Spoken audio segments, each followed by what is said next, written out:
Welcome, everyone. Today's story is not just about a company. It's about an idea. An idea that was born out of frustration, rejection, and failure. It's about two people who were not tech gods, not billionaires, not famous when they started. They were just two normal human beings, with one small question in their minds. Why can't watching movies be easier? Why do people still suffer for renting entertainment?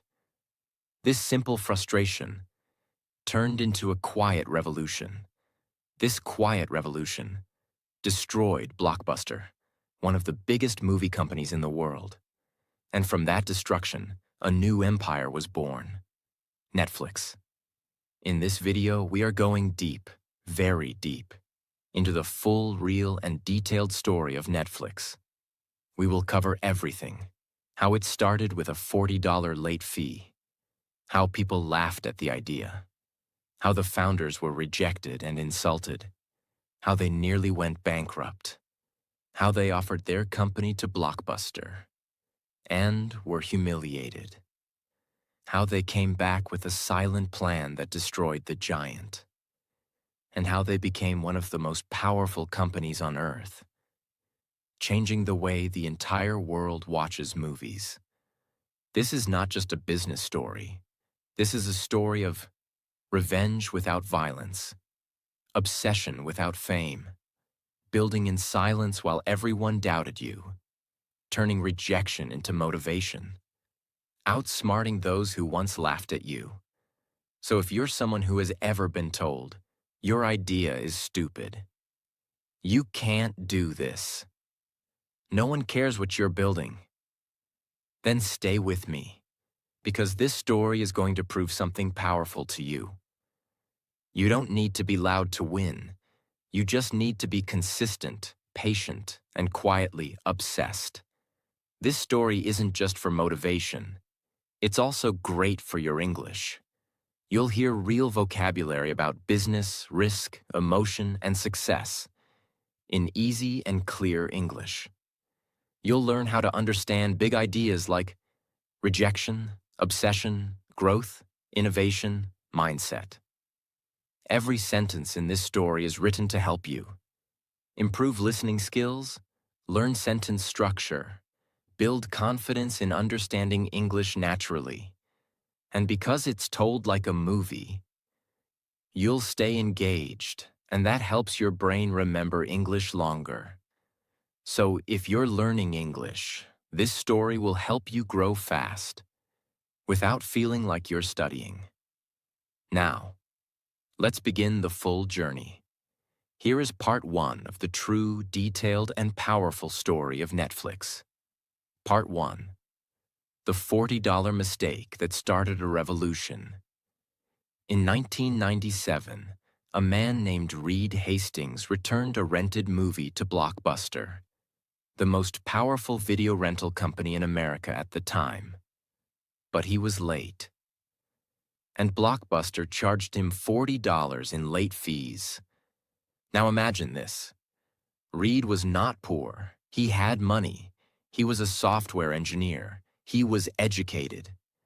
But that one late fee made him angry in a way no one expected. He thought, "Why am I paying a fine for entertainment? This doesn't feel fair." He didn't forget the movie. He wasn't irresponsible. He was just busy, like most people. But Blockbuster didn't care. That $40 fine planted a seed in Reed Hastings' mind. A seed made of frustration, curiosity, and a quiet whisper that said, there has to be a better way. At that time, Blockbuster was a giant. They had more than 9,000 stores all over the world. People lined up to rent VHS tapes and DVDs. But their system was old, frustrating, and unfair. You had to go to the store physically, pick a DVD, remember to return it within a few days. And if you forgot, you were punished with a late fee, sometimes more than the cost of the movie itself. And Reed thought, what if people didn't have to go to the store? What if people could choose movies from home? What if there were no late fees at all? Now pause for a second. This is very important. Millions of people had this same frustration, but they just complained and moved on. Reed did something different. He turned frustration into fuel. Reed had a friend and business partner named Mark Randolph. He wasn't a billionaire. He didn't come from a rich family. He was just a dreamer who loved ideas, storytelling, and entrepreneurship. One day, Reed walked into Mark's office and said, "What if we create a service that lets people rent movies? By mail?" Mark was confused. Mail? Like people order a movie and we ship it to them? Reed nodded. Yes, and no late fees, and they can keep it as long as they want. That moment, in a simple office with 0 investors, 0 team, 0 technology, was the birth of Netflix. They didn't have a plan. They didn't have a product. But they had a vision. Make renting movies fair, easy, and modern. Before launching anything, they decided to do a test. They took a CD, not even a movie DVD, just a music CD. They put it inside a small envelope. They wrote an address. They dropped it in the mailbox. Then, they waited. Would it break? Would it arrive? Would it get lost? A few days later, the CD arrived. Perfectly. That one moment told them, it's possible. We can do this. The first version of Netflix, 1997. They built a small website. It had a few movies listed. Very basic design. Users could go online, click a movie, and get it by mail. There were no ads, no streaming, no big studios behind them.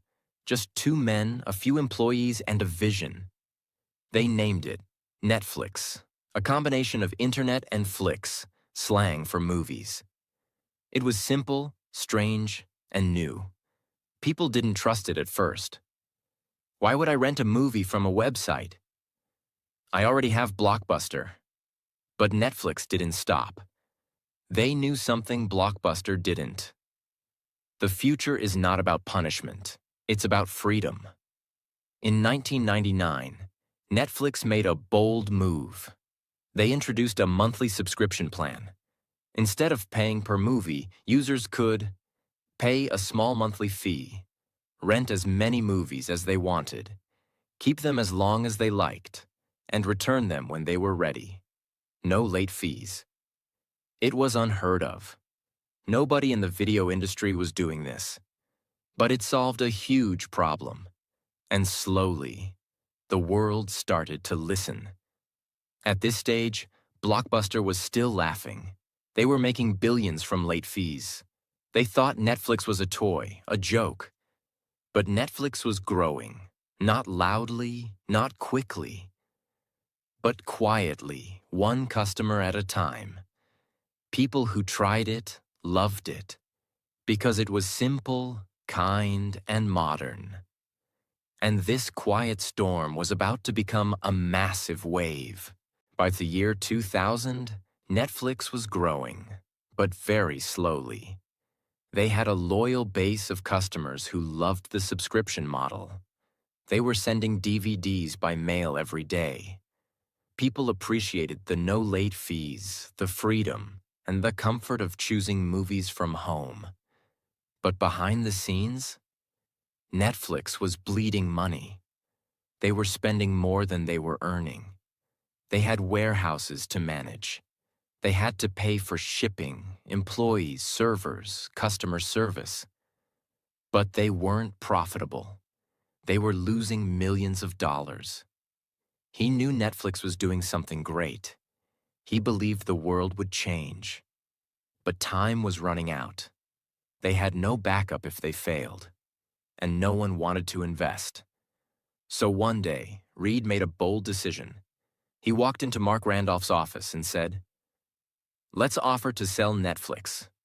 Mark was surprised. "To who?" Reed replied. "To the giant, to Blockbuster."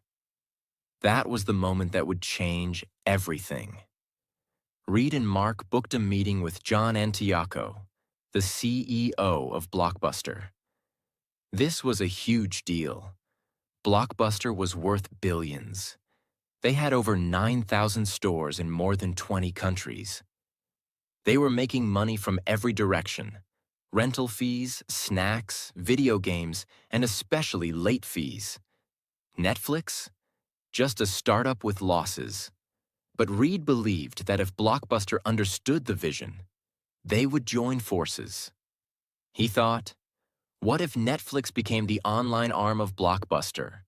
We handle the website, the DVD mailing, and Blockbuster handles the stores. It could be a win-win. They flew to Dallas, walked into Blockbuster's luxurious office, and sat across the table. Reed explained the idea passionately. He said, "You dominate physical stores. We dominate online rentals. Let's partner." Or, "You can buy Netflix." John Antioco asked, "For how much?" Reed said, $50 million. There was silence in the room. Then, they laughed. Yes, they laughed, right in their faces. $50 million for a DVD website that loses money? Blockbuster's executives mocked them. To them, Netflix was nothing. Just a tiny business with no physical presence. A joke. Reed and Mark left the meeting with red faces and a fire in their chest. They weren't just rejected, they were humiliated. That moment changed everything. Reed looked at Mark and said, "All right then, let's destroy them." They didn't fight back with words. They didn't post on social media. They didn't complain to the world. They did something 10 times more powerful. They went back to work. Reed and Mark doubled down. They improved the website. They made the algorithm smarter. They reduced the DVD delivery time. They hired better people. They studied what customers loved and gave more of it. And slowly, customer by customer, month by month, Netflix began to rise. Blockbuster didn't notice. They were busy making billions and enjoying power. But while they were sleeping, Netflix was building. Here's a very important detail most people don't know.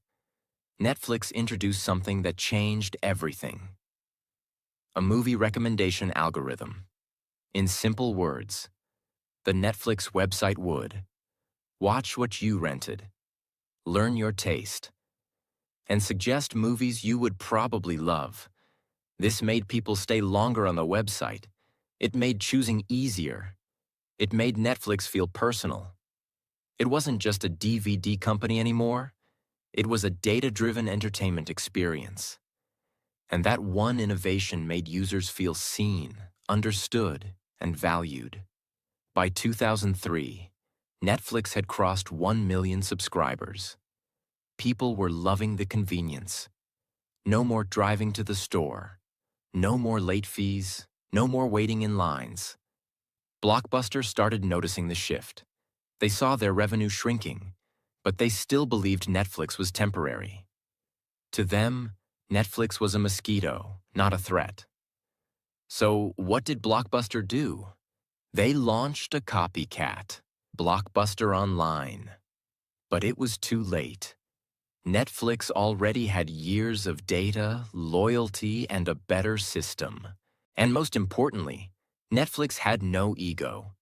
Blockbuster didn't want to kill their stores, because they made billions from late fees. Netflix, on the other hand, had nothing to lose, only the future to build. By 2005, Netflix had millions of happy users, a brilliant tech system, low prices, and full control of the online rental space. Blockbuster kept falling behind. They tried. Cutting prices, mailing DVDs, removing late fees, too late. But people had already fallen in love with Netflix. Why? Because Netflix didn't punish them. Netflix didn't treat them like criminals for forgetting a DVD. Netflix made entertainment feel human, respectful, and modern. Let's talk about what was happening inside the company at this time. Reed Hastings believed in one core idea: give people freedom, treat them like adults. That's why Netflix had no strict dress code, let employees take unlimited vacation as long as they delivered results, focused on hiring smart, honest people, and giving them space to do great work.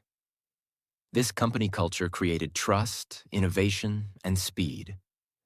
While Blockbuster was stuck in rules, old systems, and arrogance, Netflix became a home for rebels, creators, and thinkers. Part 2. The boldest move that killed a giant. By 2006, Netflix was already winning the battle of DVD rentals. They had crushed Blockbuster's online attempt.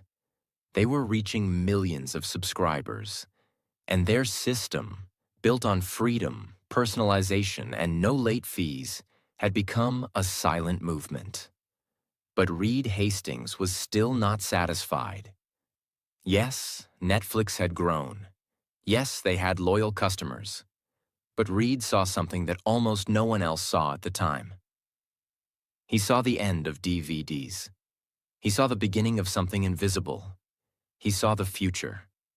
Reed looked at his team and asked, what if people could watch movies instantly? No mail, no envelopes, no waiting. Everyone was confused. In 2006, streaming was a new word. Internet speeds were slow. Watching a full movie online seemed like a crazy dream. But Reed wasn't focused on today. He was building for tomorrow. He believed, if we don't disrupt ourselves, someone else will. Let's pause for a moment and explain the concept of streaming in the simplest way. Streaming means you don't download the movie, you don't wait for a DVD, you just click and the movie starts playing online, like magic. It's what we now use every day. But in 2006, it was revolutionary. There was no YouTube Premium, no Amazon Prime, no Disney Plus. Netflix was about to do something no one in the industry had dared to try. Reed told his engineers to build a system for online movie streaming. But there were challenges. Many customers still use slow internet.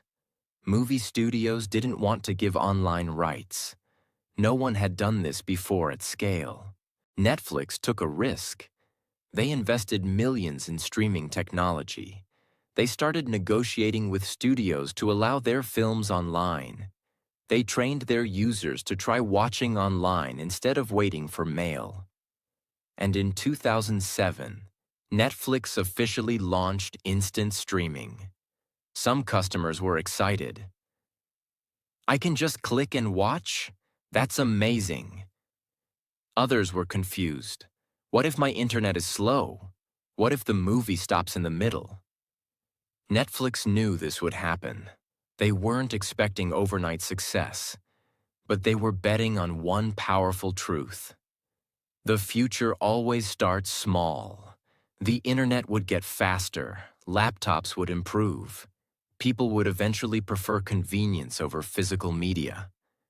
While Netflix was quietly moving into streaming, Blockbuster was busy trying to catch up with DVDs, already too late. They were stuck in a cycle of ego and short-term thinking. Blockbuster believed, our stores make billions. People love coming in. Streaming will never work. They didn't see that customers were already tired. Tired of driving. Tired of paying late fees. Tired of standing in line. Tired of being punished for forgetting a return. Netflix offered a quiet rebellion. Stay home. Get comfortable. Watch instantly. And people slowly started switching sides. By 2008, Blockbuster was falling fast. Their stock dropped. Their revenue shrank. Their loyal customers were leaving. Even their best employees were jumping ship to newer companies. They tried launching a streaming service, but they were years behind. and their brand had already been damaged. Netflix had taken the lead, not by being loud, but by being early, smart, and brave. And this time, there was no turning back. While Blockbuster was falling, Netflix kept innovating. Here's what they did next. Step by step. 1. They made streaming better. Netflix invested in content delivery networks, CDNs. These made movies load faster and play smoother. Video compression. So even slow internet could stream movies. Simple user interface. So even non-tech people could use it easily. They studied how people watched, when they paused, what they skipped, and used that data to improve everything. 2. They improved recommendations. Netflix didn't just show random movies. Their system noticed your habits, analyzed your past choices, recommended titles you personally were likely to love. This made people spend hours on Netflix because it felt like the platform knew them. 3. They expanded globally. After their US success, Netflix slowly moved into Canada, Latin America, Europe, Asia, Africa. Each country had different tastes, languages, and cultures. So Netflix adapted, added subtitles, bought rights to local films, created language-specific interfaces. This helped them become a global brand, not just an American company. 4. They focused on trust. Netflix made sure their website never crashed. Streaming never failed. Payments were secure. Customer service was fast and kind. This made people trust them. And in business, trust is everything. By 2010, something unthinkable happened. Netflix was now the leader in home entertainment. Blockbuster, once worth billions, filed for bankruptcy. Their stores were shut down one by one. The company that laughed at Netflix was now dead. It wasn't a war. There was no fight in public. Netflix killed Blockbuster without screaming. They did it by evolving, by seeing the future, by listening to customers, and by staying focused while the giants slept. By now, people were saying, "Let's Netflix tonight." Are you watching anything on Netflix? I binged an entire show. Netflix wasn't just a company anymore. It was becoming a part of life. Just like Google means search, Netflix started meaning watch. That's when Reed Hastings and the team knew. We're not just a service, we're now the future of entertainment. Part 3. From renting to ruling. How Netflix became the world's entertainment king. By the end of 2010, Netflix had already done the impossible. They had destroyed Blockbuster, the most powerful name in movie rentals. They had changed the way people watched movies, from mailing DVDs to streaming online. They had become a trusted, growing, and beloved brand in millions of homes. But once again, Reed Hastings wasn't satisfied. He asked his team one simple but powerful question. What happens if one day the movie studios stop giving us their content? Because here's what most people didn't know. Netflix was only a platform. They streamed movies and shows, but they didn't own them. They were renting entertainment from major studios like Warner Brothers, Disney, Paramount, and others. And that was a dangerous place to be. Reed believed that the future of Netflix could not depend on other people. He wanted full control, because renting other people's content meant they could raise prices anytime. They could remove movies anytime. They could partner with Netflix's competitors anytime. So he told his team, "We are not just a tech company anymore. We are going to become a studio. We will create shows and films under the Netflix name." At first, many people thought this was a terrible idea. Netflix had no experience in film production, no Hollywood connections, no big actors, no directors, no track record. But Reed was used to doubt. He didn't care about opinions. He cared about direction. In 2011, Netflix heard that a few studios were discussing a remake of a British political drama called House of Cards. It wasn't a superhero story. It wasn't an action-packed blockbuster. It was a slow, serious, dark show about politics, betrayal, and power. But Netflix did something no one expected. They outbid major TV networks like HBO and NBC, offering $100 million to make 2 seasons of House of Cards. Yes, a tech company with no filmmaking experience just offered $100 million to make a serious drama. And they didn't ask for a pilot episode. They gave full freedom to the creators. Why? Because Netflix had data. They knew. Millions of people loved political dramas. Kevin Spacey, the lead actor, had a strong fan base. People who watched similar shows watched all the episodes, binge-watching. So Netflix trusted their data and made a massive bet. Here's what shocked the industry even more. When Netflix launched House of Cards in 2013, they didn't release 1 episode per week like TV channels. Instead, they dropped the full season, all episodes, at once. Why? Because their data showed that people loved binge-watching. They didn't want to wait a week for the next episode. They wanted to finish a show in 1 night, 1 weekend, 1 breath. This changed the entire TV industry. Now viewers had control over when and how they watched, freedom from TV schedules, power to decide their pace.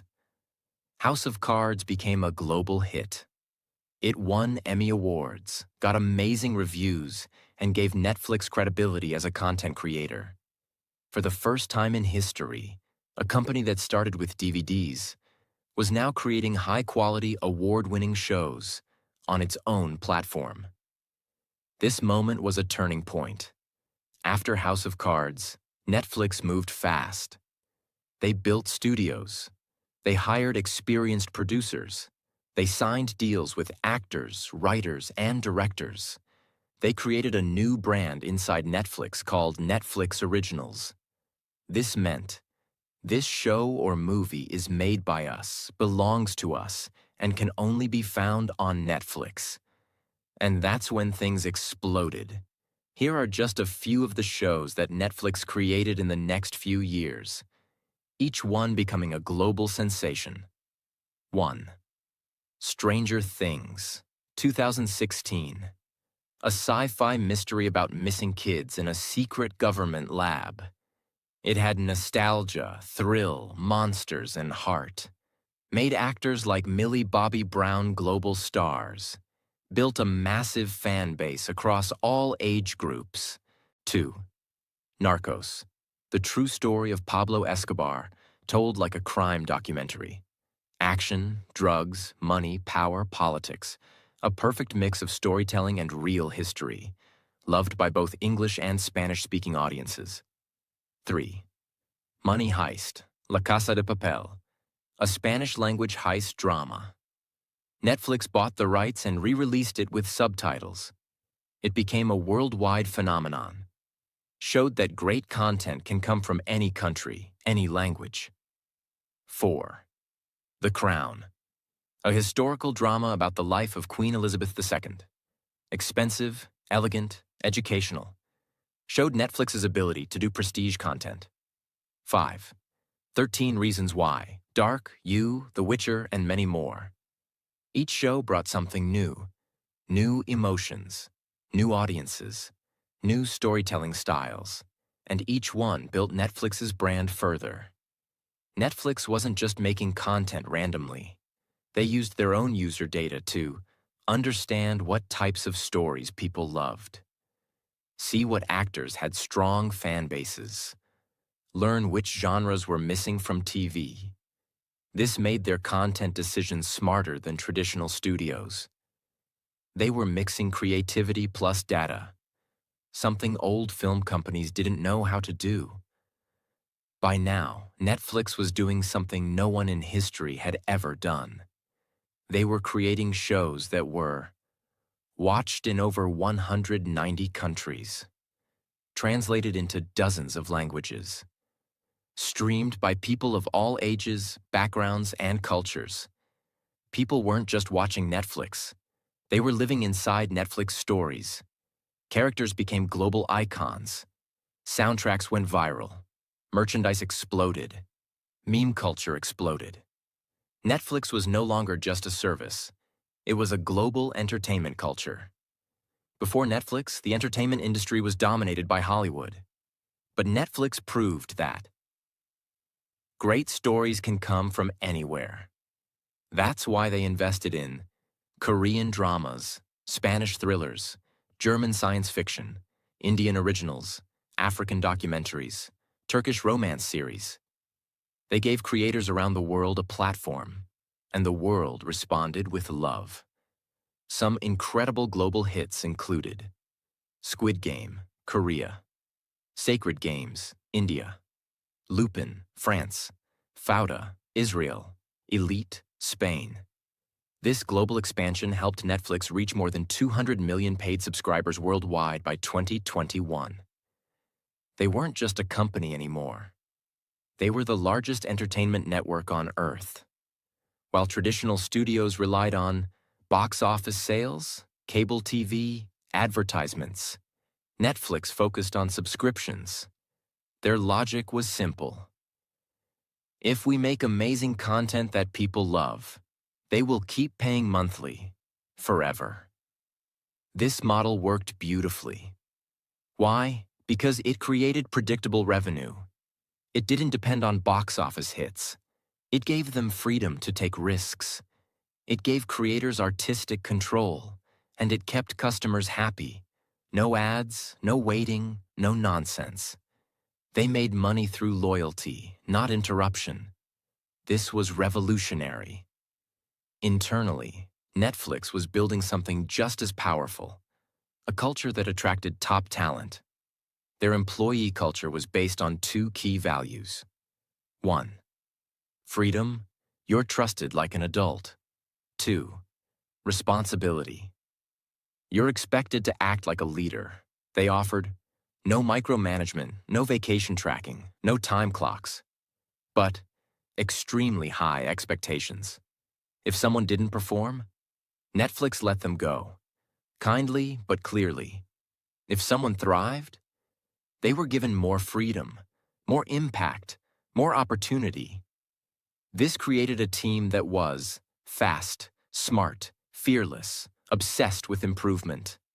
This internal strength helped Netflix stay 10 steps ahead of the competition. Netflix's success was so massive that it woke up other tech giants. Soon, the battlefield got crowded. Amazon Prime Video launched. Disney Plus entered the game. Apple TV Plus joined. HBO Max, Peacock, Paramount Plus, and many more began fighting for attention. Everyone wanted a piece of the streaming empire. But here's what mattered. Netflix wasn't afraid. Why? Because they had a 10-year head start, deep knowledge of their users, a massive content library, an unmatched global brand. Netflix knew the world is big enough for competition, but only the best will survive. And Netflix planned to stay the best. Once again, Netflix pushed boundaries. They launched shows where the viewer could control the story. Example: Black Mirror Bandersnatch. In these shows, you decide what the character does. Your choices change the outcome. It's like watching and playing a game at the same time. This was another signal that Netflix was not just following trends. They were creating them. While the public saw cool shows and easy streaming, behind the scenes, Netflix was becoming a technology powerhouse. They built custom video compression tools for faster streaming, used AI to personalize user recommendations, created original sound mixing systems, designed thumbnail images differently for each user. So you see a poster, you're more likely to click. They didn't just make content, they engineered the experience. Netflix became a perfect example of art meets science, creativity powered by data. When the world shut down during COVID-19, movie theaters closed, concerts stopped, events were canceled. But people still needed entertainment. They needed escape, emotion, connection, and comfort. Netflix became a lifeline. People streamed more than ever. New users signed up by the millions. Hits like The Queen's Gambit, The Crown, and Tiger King exploded globally. Netflix didn't just survive the pandemic, they thrived in it. Because they had already spent a decade preparing for a future of digital-first entertainment. By the time the world entered 2021, Netflix had already become more than just a streaming platform. It had become a global leader in entertainment, a culture people lived inside, a household name in almost every country on Earth. But here's the truth no one wants to hear.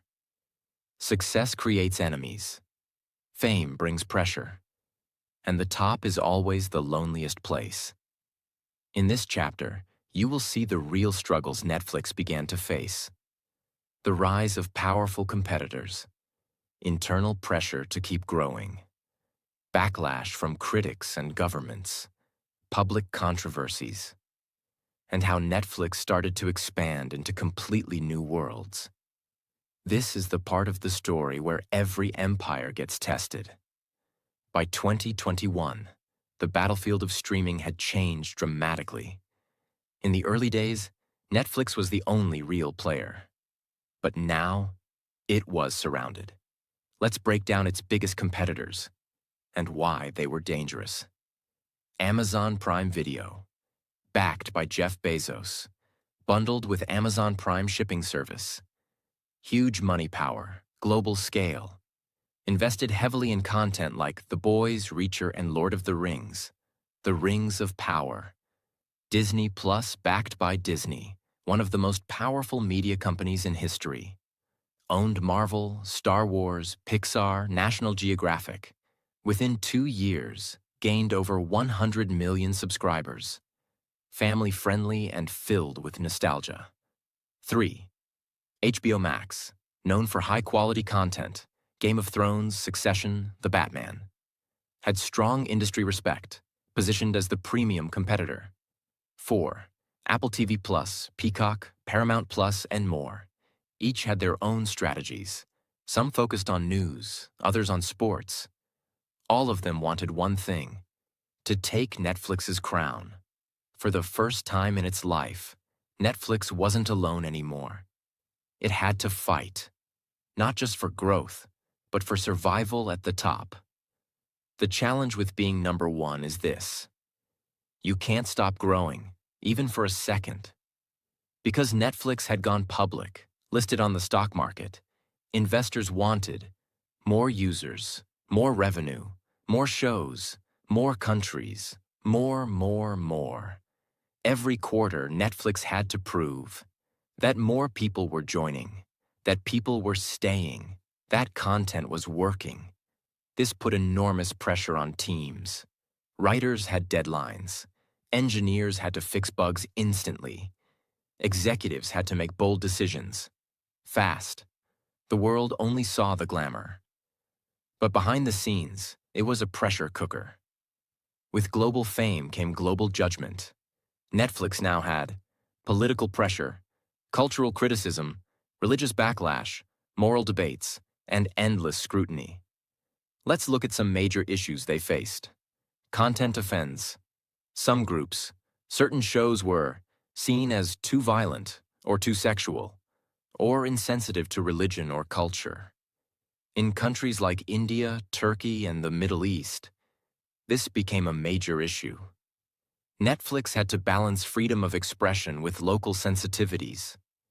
Some governments threatened to ban content. Others demanded censorship. Activists and public groups protested. Netflix had to respond carefully. Dave Chappelle special controversy. In 2021, Netflix released a stand-up special by comedian Dave Chappelle. Some people found it funny. Others found it deeply offensive, especially in the LGBTQ+ community. There were internal employee protests, public backlash, media storms. Netflix defended creative freedom, but it exposed the company to serious internal division. Account sharing issues. As Netflix grew, many people began sharing accounts with friends and family across households. This reduced revenue. Netflix announced they would start blocking or charging extra for account sharing, but this made users angry. Many people felt betrayed. We supported you for years. Now you want to charge more? Netflix had to manage this carefully because one wrong move could cost them millions of users. Despite pressure, Netflix never stopped evolving. Let's break down how they continued to innovate and where it worked and failed. Mobile-first strategy. Netflix began building shows especially for smartphones, especially in countries like India, Indonesia, and Africa. They introduced lower mobile-only pricing, vertical format experiments, more subtitles and dubbing options. The goal was to reach the next billion users. Gaming. Netflix made a bold move. They entered the gaming world. Why? Because they believed, if people love Netflix stories, maybe they want to play inside them. They launched Netflix Games, where users could download mobile games for free with their subscription. Some were based on Netflix shows, others were original. But this was a risky expansion, because building great games is completely different from streaming video. Still, it showed Netflix's hunger to evolve. Interactive stories and experiments. Netflix kept experimenting with choose-your-own-path stories, live streaming events, global watch parties, AI-generated recommendations. They believed, we are not just a movie company, we are the future of entertainment. But every innovation came with cost, risk, and the pressure to impress millions of users instantly. By 2022 to 2023, Netflix reported, for the first time, that they had lost subscribers. This was shocking. People were spending less. Competition was strong. Some were canceling to save money. Others were switching to cheaper platforms. Netflix stock dropped sharply. The media called it the fall of Netflix. People started asking, is the Netflix era over? But here's the truth. Every empire faces storms. What matters is how they respond. Netflix answered with better, stronger content. Wednesday, All Quiet on the Western Front, The Sandman, The Diplomat. New pricing tiers, including cheaper plans with ads, stricter rules on account sharing, and investment in global content creation from Korea, India, Nigeria, France, and more. They weren't just reacting. They were reinventing themselves again. And it started working. Their stock began recovering. Their subscriber base started rising again. And their belief in long-term thinking paid off. Once again, Netflix was no longer a young dream. It had become a global empire, and empires must fight to stay alive. But what made Netflix different was this. They didn't cry when challenged. They didn't panic when judged. They didn't blame others when growth slowed. They adapted. They changed. They experimented. They evolved. And they proved something powerful. Success is not about avoiding failure. Success is about rising. every time the world tries to pull you down. Part 4. The Legacy of Netflix and What the Future Will Remember. We've seen the full journey of Netflix so far. It started from a $40 late fee, faced rejection and humiliation by Blockbuster, took the world by surprise with streaming, created a revolution through original content, built a global empire across countries, languages, and cultures. And even after criticism, pressure, and competition, it fought back and continued evolving. But now we reach the final and most important chapter of this story. What is Netflix building next? What will its legacy be? And what can you, the viewer, learn from this journey? This isn't just about a company anymore. This is about a mindset, a way of thinking, building, and living that changed the world. As the world races into 2025 and beyond, entertainment is changing once again. The next revolution is not just about movies, shows, or even streaming. It's about something bigger: artificial intelligence, virtual reality, augmented reality, interactive worlds, personalized storytelling, AI-generated content. And Netflix is already preparing for this future. Netflix is now investing in AI too. Understand every viewer at a deeper level. Create content suggestions not just based on past behavior, but based on mood, habits, location, and even time of day. Test titles, thumbnails, descriptions, and trailers in real time to see what works best. But that's just the beginning. Imagine this. One day, your Netflix app might show you a version of a movie where the ending is different for you, based on your emotional preferences. This is the world of personalized storytelling, powered by AI. Netflix is also experimenting with virtual reality VR, 360-degree interactive stories, augmented reality experiences where characters come into your real world. This means the future won't just be about watching a story. It will be about entering it. You might put on a headset and walk through a city from your favorite show. You might interact with characters. You might choose the direction of the story. Netflix knows that the audience of the future won't just be passive viewers. They will be participants. And they are preparing for it. Right now. While Netflix began as a small DVD company in California, it is now building production studios all over the world. Why?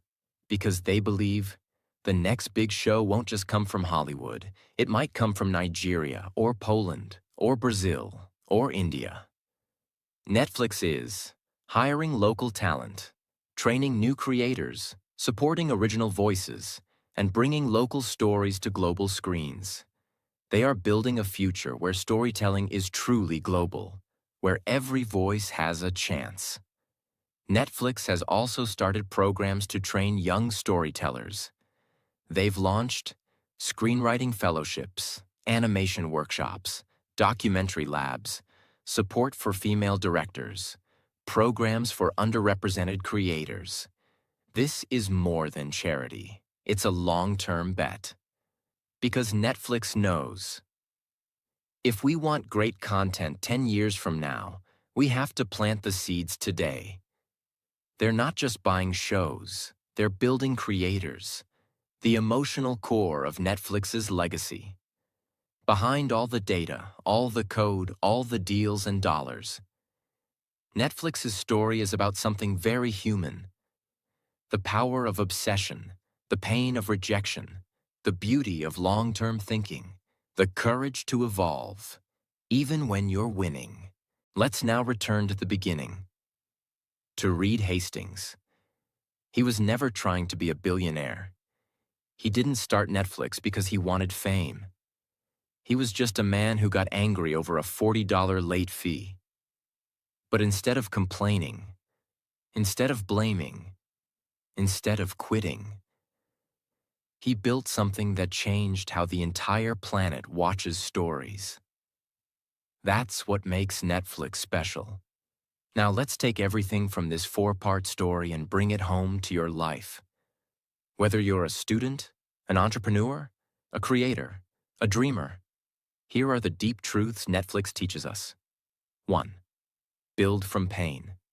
That $40 late fee wasn't just a charge. It was a spark. Your pain can either destroy you or launch you. 2. Start small, but start now. Netflix began with a single CD in a single envelope. Big things don't start big. They start quiet and uncertain. 3. Be ready to be laughed at. Blockbuster laughed at them.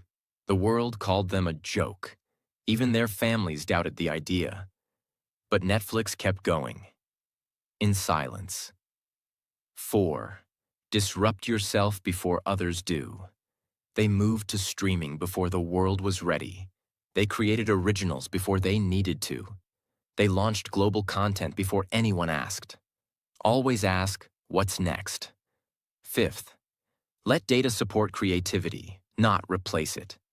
Netflix became great by mixing human stories with smart technology. Use both. Don't ignore either. 6, stay hungry even when you're full. Even after winning the world, Netflix never stopped improving. They reinvented themselves again and again. 7, make your own stage. When Hollywood wouldn't give them power, Netflix built their own platform. If no one gives you a chance, create your own table. 8, remember, loyalty is earned, not bought. Netflix built trust with its users. No ads, no punishment, just consistent value day after day. That's how you build something that lasts. So, what is Netflix really? It's not just a streaming platform, not just a tech company, not just a movie studio. Netflix is a philosophy. It says, even if you start with nothing, even if the world laughs at you, even if you get rejected 1,000 times, you can still build something legendary. If you stay quiet, stay focused, and never stop evolving. This is the true, full, and detailed story of Netflix.